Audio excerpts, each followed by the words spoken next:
Hey everybody, Todd Dills here with the August 4, 2025 edition of the Overdrive Radio podcast, where we'll take a detailed walkthrough with owner-operator business coach and Overdrive contributor Gary Buchs, detailing a tool we put together late last year that was in parts inspired by Buchs' own efforts at individual load profit analysis. Well after the launch of the tool late last year, I brought Gary on to talk us through some load examples in hopes that more owner-operators in the audience might benefit from what is, in essence, a calculator, but what might be a great personal accountability tool for business performance long-term in Overdrive's Load Profit Analyzer. So, for this episode, get to a spot where you can pull out the mobile device or laptop and go to overdriveonline.com/load-analyzer. Here's how I introduced the tool in the talk with Gary, which will ultimately also become a shorter video tutorial, as it were. Until then, you can follow along with your own device or just listen in. Again, my brief introduction. Overdrive introduced this load profit analyzer late last year. I think it was a kind of a soft launch in 2024. And it's at overdriveonline.com/load-analyzer. And essentially, it's a calculator with a lot of built-in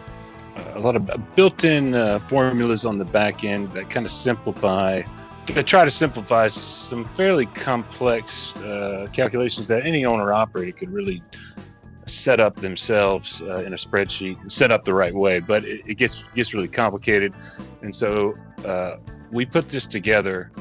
And what it was based on, in part, was a spreadsheet that our own Gary Buchs, former owner-operator, longtime former, off the road since 2019. This calculator was based on a spreadsheet that he had put together in order to work with some of the folks that he served as a mentor to and a professional business coach over the years, in an effort to basically give owners another way to really touch their own numbers and new ways to think about them. When you go to the site where you can use the analyzer, that's overdriveonline.com/load-analyzer, what you'll see at the very top are 3 fields that will account for the expense side of the profit calculation. But before we get into the reasoning behind all 3 with Gary Buchs, I'll note that if you're like many owner-operators over the years and you are in the habit of limiting cost analysis to solely per-mile figures, it's possible to utilize the calculator that way. For instance, if you maintain and update a total cost per mile figure on a weekly, monthly, or annual look-back basis and use that single figure to evaluate load offers before and performance after the fact, it's possible to use that total cost per mile figure here. In that case, you'd input 0 into the fixed cost and salary per day fields and input total cost per mile in the variable cost field. Go ahead and put the owner-operator average for ATBS clients in 2024, total cost per mile of approximately $1.30, not including pay to yourself, in on the expense side of the profit calculation. Go ahead and input a $1.30 in the variable cost figure and then enter your load information. In the talk with Gary Buchs that follows, we use the example of a Dallas to Chicago run at 950 miles, so we budget in 2 days' worth of time, 60 deadhead miles to get to the Dallas area pickup location, and 950 loaded miles. The calculator, as any of you following along can see, adds the miles figures for you. The gross rate on the load for this example we based on the average spot rate for a week back here, or $2.30 a mile across segments. That's for a total of $2,185 offered. Now, calculate results.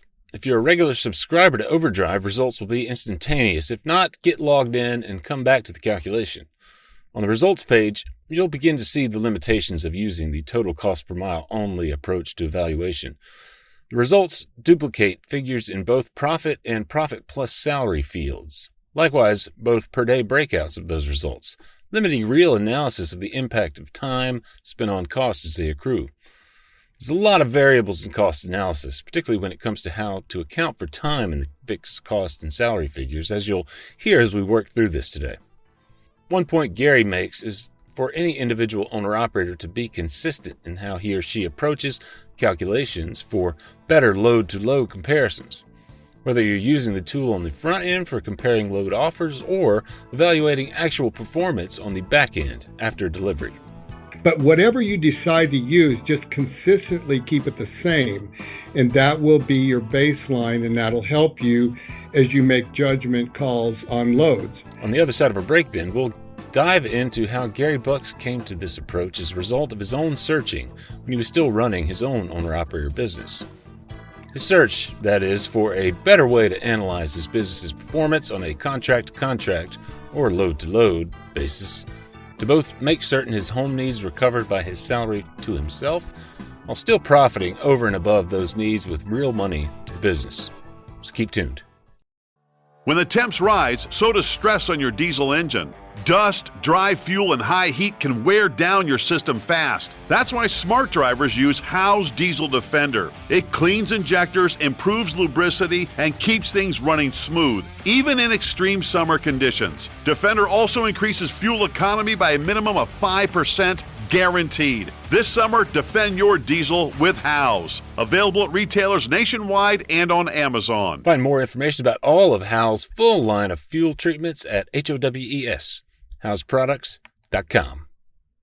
Now, here's Gary Buchs telling the story of his development of a personal spreadsheet tool that would become the Load Profit Analyzer. It took me a number of years through the evolution of my own owner-operator business to come up with this. And the basis of it is what is known as zero-based budgeting. And that is where you do a single contract. Every contract has to stand on its own, which is very much like an owner-operator's business. And so you started, the thought was, to simplify the discussion, I decided if every load I hauled did not lose money, the odds of me going broke were going to be pretty slim. And as I stacked loads up, in other words, and so I discovered this zero-based budget where I didn't carry losses or profits forwards or backwards. I didn't average. Averages can be our nemesis. They can influence us to do things that aren't necessarily the wisest thing for us. So for example, fixed cost per day per load. The fixed cost per day, I would suggest, think of that number as if you take the week off or the month off, what are the things you still have to pay for? The things related to your business, that is, that you still have to pay for. Your own contribution to the home budget comes in the next field. Gary elaborated on fixed cost per day under load and what follows. If you have a truck payment, if you have other loan payments. What is the figure that we're going to use for this calculation, and where did it come from? I ran some numbers based on ATBS, on owner-operators that I see their records, and I'd made a determination to just use $300 a day as an average, just a starting point for us, to keep it a little bit simple, $300 a day. And that would include the truck payment, the insurances, like I say, another loan payment, services that you're paying for, subscriptions that you have to pay for, and so on. So that would be in a 5-day week, 3 times 5 is $1,500. That's based on gross numbers that I pulled out of ATBS and some other, I compared it to ATRI, the American Trucking Research Institute. So if you didn't have a truck payment, for example, this might be $100 a day, possibly. So it's going to vary for each one of you that uses this. In this case, the $300 figure Buchs based on a calculation of annual fixed costs for an owner-operator divided by a conservative 200 days worked in a calendar year, as I noted. That's a fairly conservative estimate of the number of days worked for an owner-operator. So if an actual owner-operator is doing this, coming to this number themselves, a good way to do it, I would suspect, and there's lots of different ways, but look at your fixed cost for the prior year, or whatever the term is, Right. prior month, prior 2 months, and divide that number by the number of days that you actually worked. And 200 days in a 365-day year is going to be considerably less than most owners. But whatever number you use, be consistent with that number. So you might choose to use your per diem days. But now, if you do a lot of 34-hour resets over the road, if you did one of those a month, I mean, you're looking at, possibly 24 days difference. So you could say, well, I have 250 or 260 days, but 24 to 30 days, you were not going to work no matter what. You just weren't home. But whatever you decide to use, just consistently keep it the same. And that will be your baseline, and that'll help you as you make judgment calls on loads. Salary per day. There's a lot of owner operators out there do not approach their own compensation this way.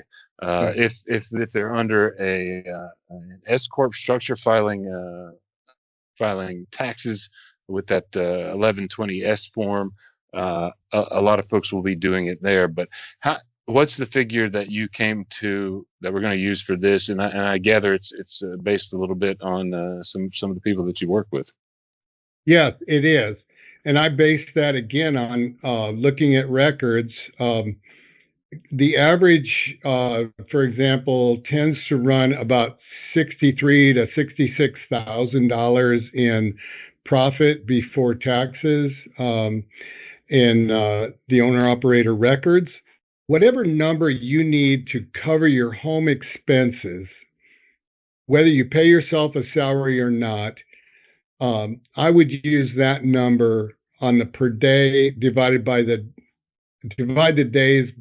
number of days you use for fixed, use the same number of days, divide that home need, and come up with a number.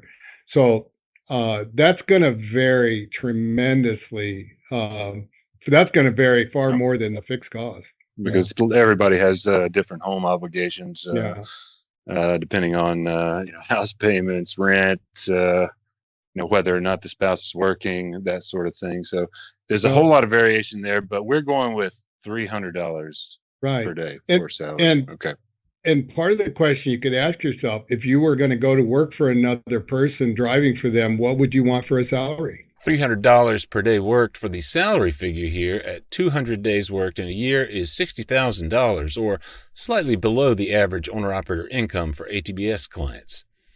The load analyzer profit calculator accounts for that per day figure on the expense side of the equation in order to allow for accounting for home needs, as Gary explained, allowing you to see a profit as it contributes solely to the business itself, as well as the total profit plus that salary coming back home. So you have to be realistic and challenge yourself.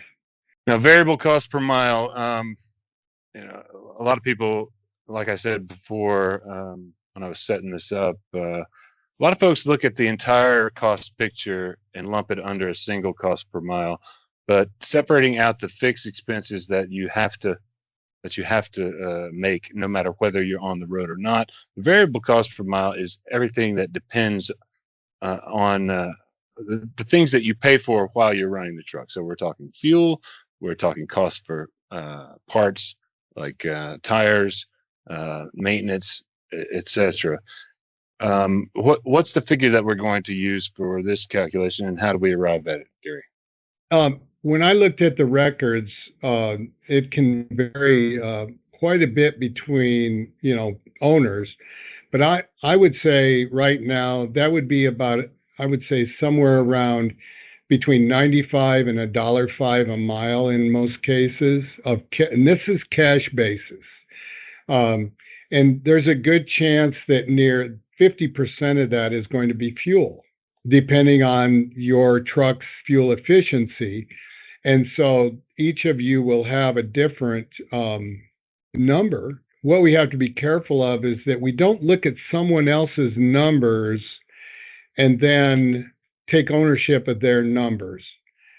You can look at them and use them as goals if they're better, and how do I get there?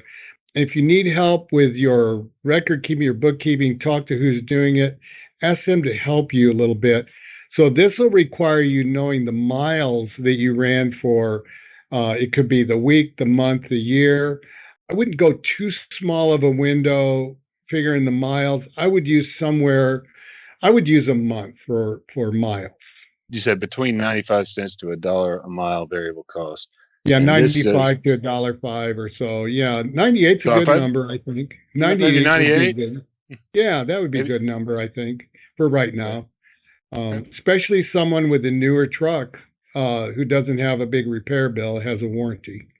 This is as close to a real world example as we're going to get here. And now here's where we're going to add a little fiction in here. But there's some basis in reality for this. What we're going to do is we're going to look at a couple of different loads. The first one, when you're in the calculator, this is what you see, and you'll see this load information for these load information fields and that you can fill out. What the scenario that we're going to spell out, the scenario that we're speaking to here is, okay, we've got an owner who has delivered a load the previous evening, shut down for the night, and is up in the morning and probably did a little legwork the previous night and sort of reaching out to some contacts in the area. He is in Dallas, area he goes to frequently.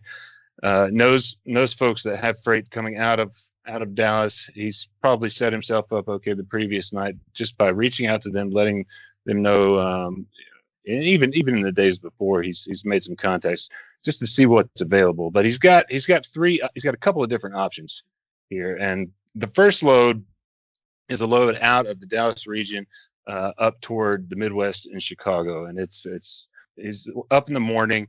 Got all the information that you see here.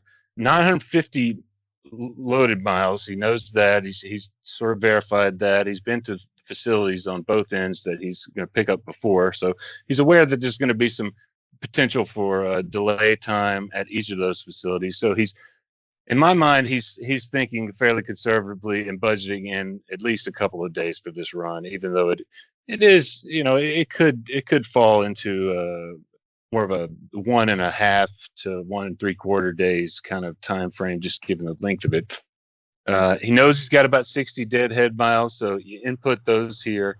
The calculator automatically adds the two for your total miles figure, and then the gross rate offered on the load is $2,185. As noted earlier, again, that's based on average spot rates in recent weeks at around $230 a loaded mile. In my scenario for this one is ready for pickup whenever he is available to do it right then and there in the morning. And so in the calculator, what you'll see when you start adding information here is an option for a second load will come up down here. We've already filled this in. This is the second load.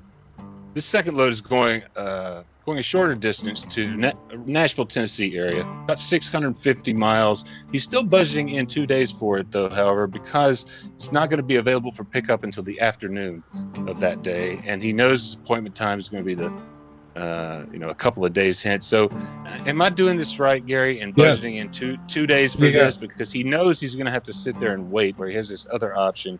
But for this one, he's going to sit there and wait before he gets to pick up. So he budgeted in extra days there. Okay. Yes, you want to be consistent. You want to be consistent with when you start or stop your time, and I would say that is correct. So shorter distance. The rate is close to the rate of the longer load, namely $2,100 all in, with 650 loaded miles and 30 deadhead miles, taking 2 days to haul the load.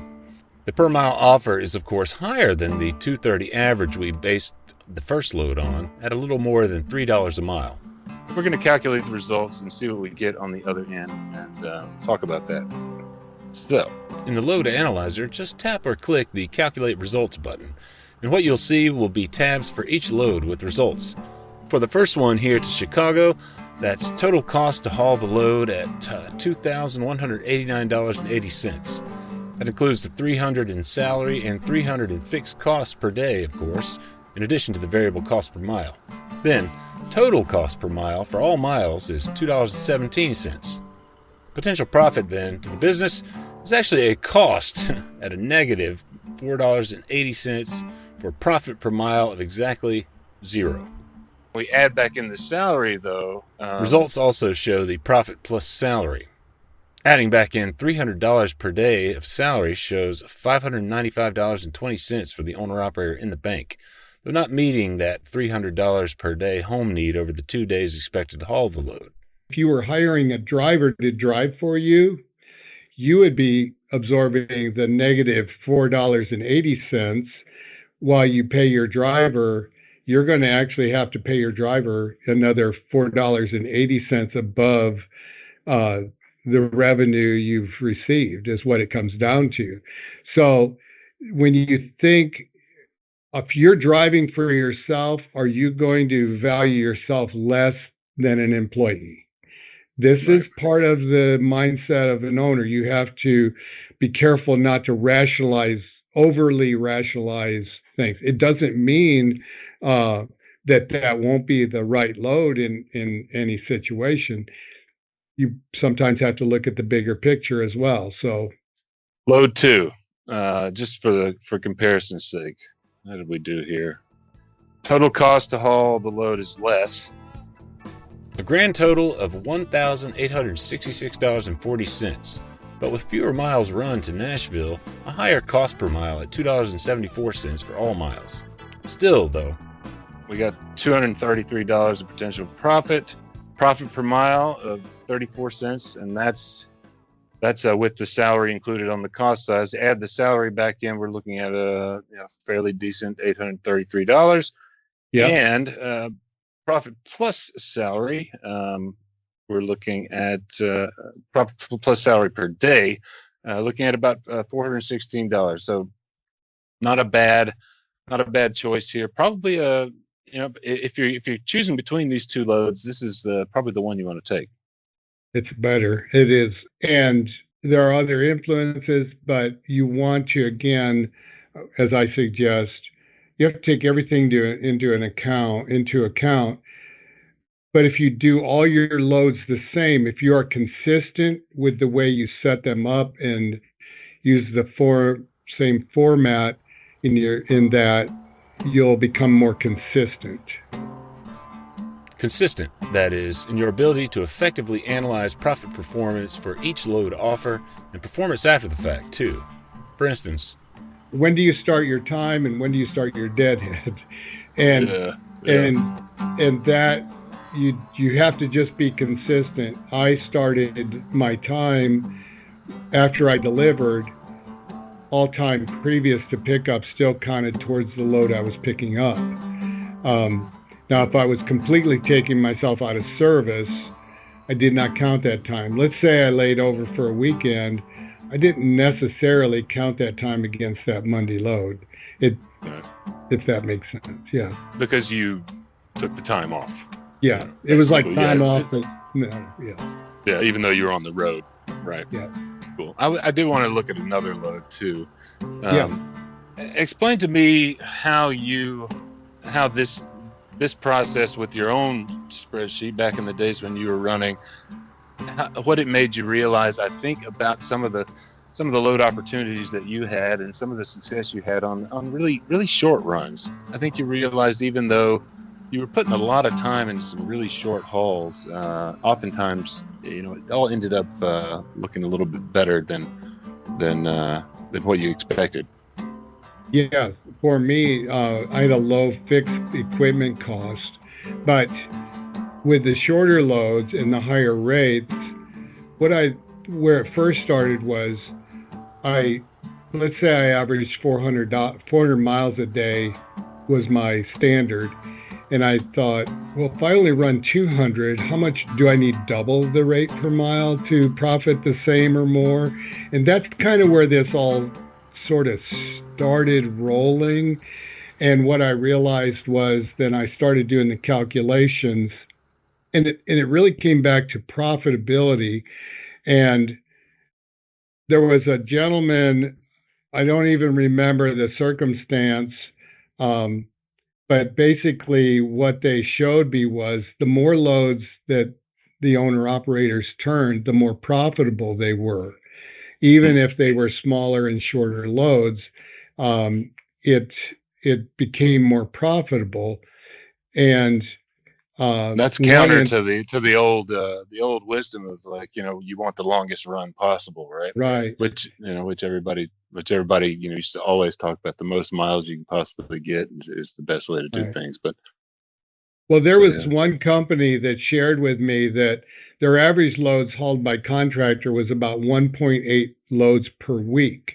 And they said that in their statistics, operators that hauled less than 1.8, they had a much higher fallout rate or turnover on those operators, even if they were running longer.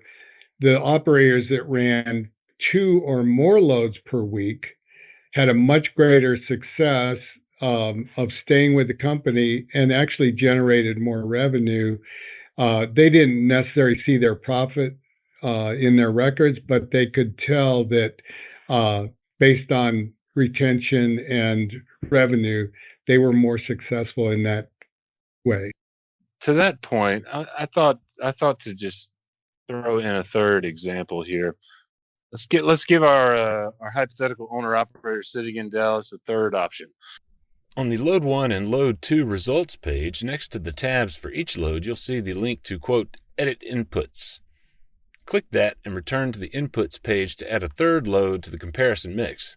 Rather than going to Nashville or going to Chicago and losing a little bit of money, figuring in the salary on the expense side, let's keep him right there in the Dallas region. And this is a load that, again, like the Nashville load, is not going to be available until later in the day for him. Though he's sitting there in the morning, so we're gonna say it's going to be 0.75 to a single day in this particular load, but it's got 25 miles of deadhead, so less than both of the other two, and it is a grand total of 80 miles for a total of 105 miles worth of a load.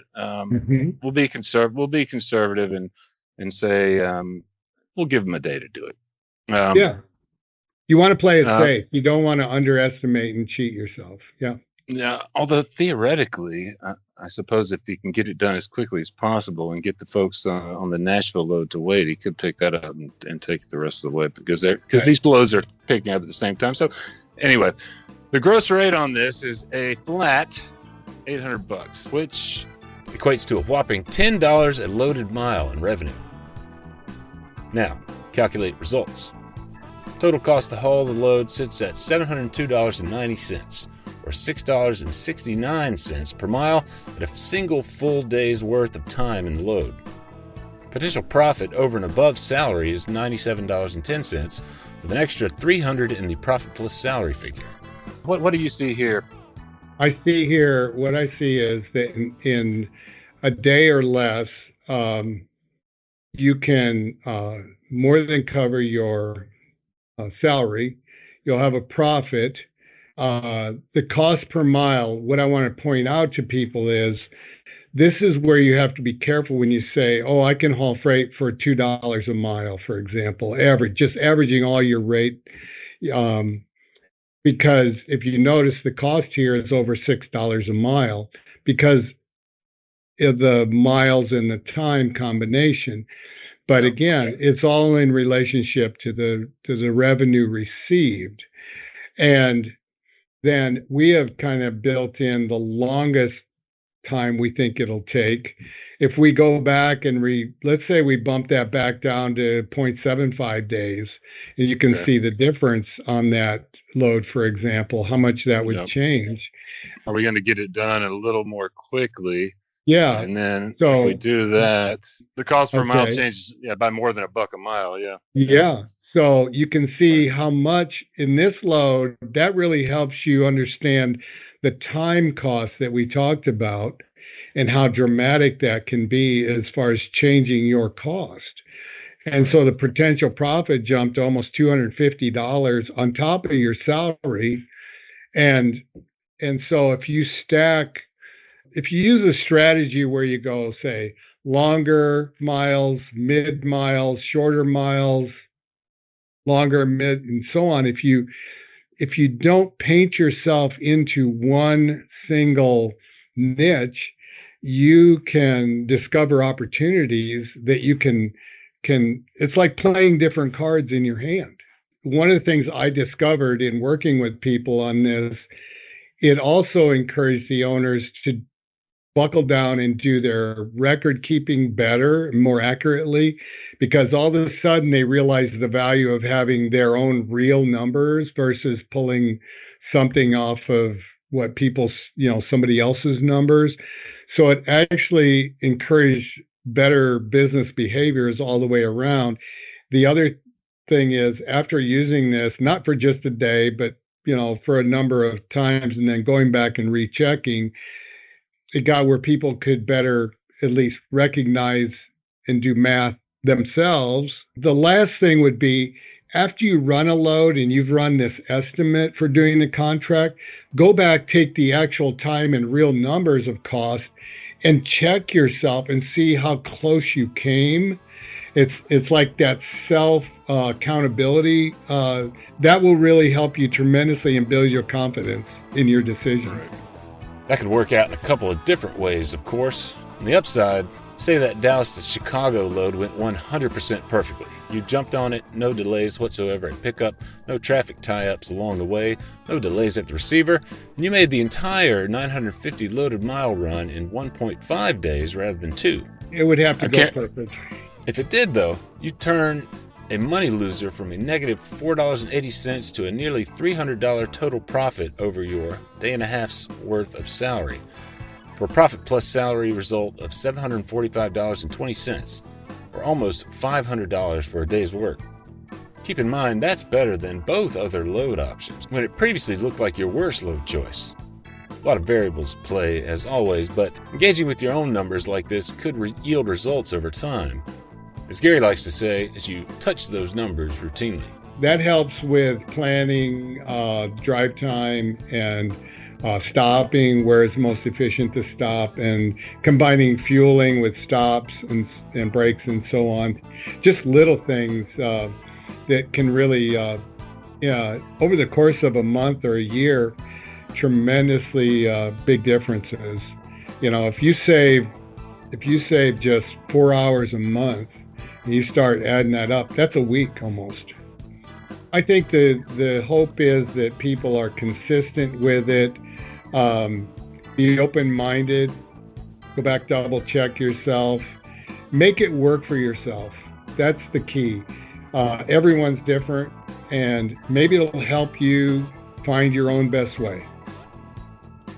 Big thanks to Gary Buchs for walking us through it all with Overdrive's Load Profit Analyzer. And I hope that you'll use it as best you can. Find it at overdriveonline.com/load-analyzer. I hope it helps. Get any feedback directly to me via contacts pages at overdriveonline.com. Easy to find there, as it were. You can email directly at Todd Dills, that's all run together, TODDILLS, at fusible.com. That's FUSABLE.com. Find links to the analyzer in the show notes wherever you're listening. Overdrive Radio is on Spotify and SoundCloud, Apple Podcasts, and YouTube. Overdrive's Facebook page and any listening platform, really. Leave us a review there if you're enjoying these, and here's a big thanks in advance for it. As always, big thanks for listening.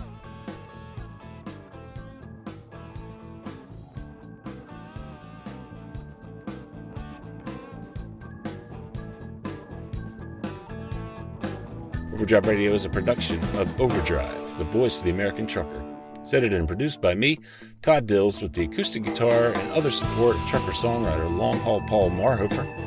The theme is Legend of the Snake Man by Marhofer, featuring the guitar work of Travis, the Snake Man himself, Whammock, Terry Tussock's position on bass, keys by Tishomingo Jim Whitehead, and on drums, Andrew Marshall. The podcast is backed up further by Overdrive's own social media coordinator, Jasmine Campbell, Senior Editor Matt Cole, Executive Editor Alex Lockey, and Video Editors Lawson Rudisell and Andrew Glenn. See you next time.